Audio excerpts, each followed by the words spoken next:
माहिती आहे का हळदी कुंकू का करतात ते? हळदी कुंकू हे केवळ एक परंपरा नसून धार्मिक, सांस्कृतिक आणि मानसिक दृष्ट्या खूप महत्वाची मानली जाते.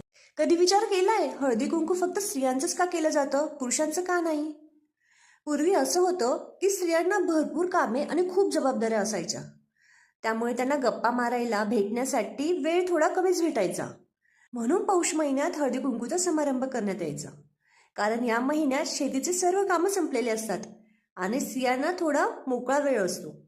हळदी कुंकू हा फक्त एक समारंभ नसून तो सर्व महिलांना एकत्र आणण्याचा एक छान प्रयत्न होता. हळदी कुंकू हे सौभाग्य आणि शक्तीचे प्रतीक आहे. हळद म्हणजे शुद्धता, आरोग्य आणि सकारात्मक ऊर्जा, तर कुंकू म्हणजे सौभाग्य, शक्ती आणि स्त्रीत्व. विवाहित स्त्रीने कुंकू लावणे म्हणजे देवीच्या शक्तीचे रूपच मानले जातं. हळदी कुंकूचे वाण हे फक्त दान नसून स्त्रीचा सन्मान आहे.